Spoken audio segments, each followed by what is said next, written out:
জলরাস্তার দাবিতে ক্ষোভ উসামরায় পাড়ায় সমাধান না হলে এডিসি নির্বাচনে ভোট বয়কটের হুঁশিয়ারি। আসন্ন এডিসি নির্বাচনকে সামনে রেখে জল ও রাস্তার দাবিতে ক্ষোভ বাড়ছে জলাইবাড়ি বিধানসভা কেন্দ্রের অন্তর্গত ২৬ বীরচন্দ্র কলসি এডিসি এলাকার কোয়াইফান বীরেন্দ্রনগর পঞ্চায়েতের উসামরায় পাড়া ৪ নম্বর ওয়ার্ডে দীর্ঘদিন ধরে মৌলিক পরিষেবা থেকে বঞ্চিত থাকার অভিযোগ তুলে এলাকাবাসী জানিয়েছেন, দ্রুত ব্যবস্থা না নিলে তারা আগামী এডিসি নির্বাচনে ভোট বয়কট করবেন। স্থানীয়দের অভিযোগ, প্রায় ৪৬টি জনজাতি পরিবারের বসবাস এই পাড়ায়। বাম আমলে ২৫ বছর শাসন চলেও এলাকার জল ও রাস্তার সমস্যার স্থায়ী সমাধান হয়নি। পরে রাজ্যে নতুন সরকার ক্ষমতায় এলেও ৫ বছর পার হয়ে গেলেও পরিস্থিতির পরিবর্তন হয়নি। উসামরাই থেকে লঙ্কাজয় পাড়া পর্যন্ত প্রায় ৪ কিলোমিটার রাস্তা আগে ইটের সোলিং করা থাকলেও পরে উন্নয়নের কথা বলে তা তুলে নেওয়া হয়, কিন্তু দীর্ঘ সময় পেরিয়ে গেলেও এখনো রাস্তা তৈরি হয়নি। ফলে বর্ষাকালে কাদা ও পিছল রাস্তার কারণে মানুষের চলাচল কার্যত বন্ধ হয়ে যায়। এদিকে এলাকায় পানীয় জলের তীব্র সংকটও রয়েছে। স্থানীয়দের দাবি, ভালো জলের উৎস না থাকায় প্রতিদিন ৪ থেকে ৫ কিলোমিটার দূর থেকে টিলা ও জঙ্গল পেরিয়ে জল আনতে হয়। কখনো রাত ৩টায় লাইনে দাঁড়িয়ে জল পেতে হয়। এই অবস্থায় দ্রুত ব্যবস্থা নেওয়ার দাবি জানিয়েছেন এলাকাবাসী। কত বছর ধরে এই অবস্থা? এটা অবস্থা হয়েছে ৬-৭ বছর হয়ে গেছে।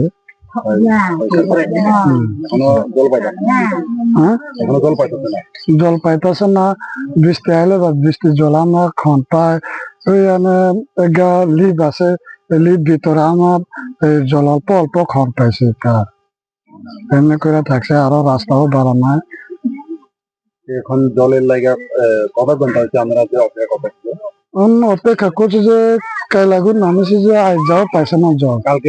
কালকে থেকে কলসি আইনে রাখছে, এখনো জল পাইতেছে না, জল বাড়েই না। বাড়ে না, জলের ব্যবস্থা আর কোনো নাই।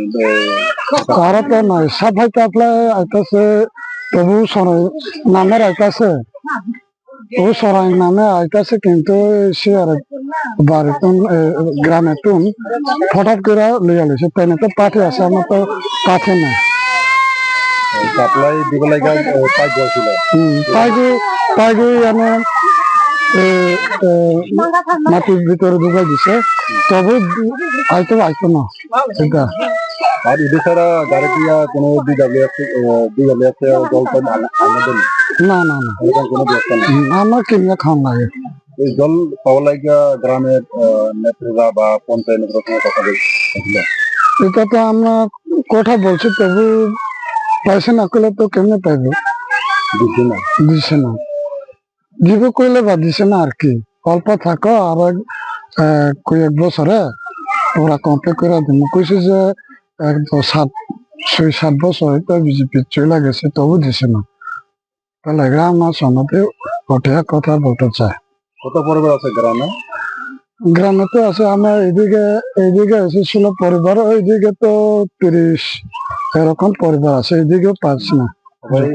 জন্ম থেকে জল খাতে, এখান থেকে জন্ম থেকে যে জল খেলে কোনো রুগী হয়ে এখন রুগী তো হয় অবশ্যই, তবে আমরা হসপিটাল নেওয়ার অল্প সুযোগ হয়েছে আর কি।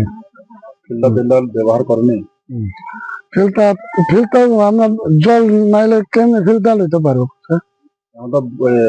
বর্ষা সিজন মানে বৃষ্টি আইলে জল খায়, বৃষ্টির জল খায়। তিনে পড়েছে যে এটা আমরা কলসি দিয়ে গলিয়ালে খাই আর কি, লিয়ারে খাই আর কি। তেনে লগে তো লাগ পাইছে না, একবারও কথা কইছে না। তার মানে কইছে যে চরণ একবার আয়া পড়ছে পাঞ্জারে ক্যাম্পে, ওই হাতি আইছে যে মানে রাবার টাবার সব ভাঙাই দিছে। তবু তেনারে আমার মন্ত্রীরা কইয়া দিছে, তবু কোনো প্রশ্ন ওঠে না, দিছে না। কোন মন্ত্রী কইছে? এই চরণ এটা হচ্ছে হাতির লগে কথা কইছে আর কি, হাতির লগে কথা কইছে। তবে এটা না দিলে জল আমরা পাইবিনি, এত বছর হয়ে গেছে। উনি যে আমরা গ্রামে আলোচনা যে আমরা যে প্রবলেম এটা করছিল না, এটা কইয়া দিলে বাকি সনদ পাড়াতে সাফাই দিয়া লাইছে। আসলে সনদ পাড়াতে সাফাই দিয়া লাইছে, এটা পাইছে মনে করবে, তাই না? তার মানে এটা এইদিকে উত্তর না, তাই উত্তর লাগাই দিছে, তবু আইসে না। কি বলবেন এই বিষয়ে? এই বিষয়ে আমি বলবো আমরা জল চাই, আমার পার্টিও আয়োগ, তবুও আমরা জল চাই, রাস্তা ভালো মতন চাই, নাহলে আমার ভোট দিতে পারতাম না। সামনে এডিসি সামনে এসেছে ইলেকশন, আমরা ভোট দিতে পারতাম না। জল টল না এলে তো আমরা খাওয়ার জিনিস যদি না এলে থেকে আমি দিতে পারবো। ভোটটা বয়কট করে রাখবো। এটা আমরা কি নাম না মোটর আমরিয়া। রিপোর্ট সংবাদ প্রতীক্ষা।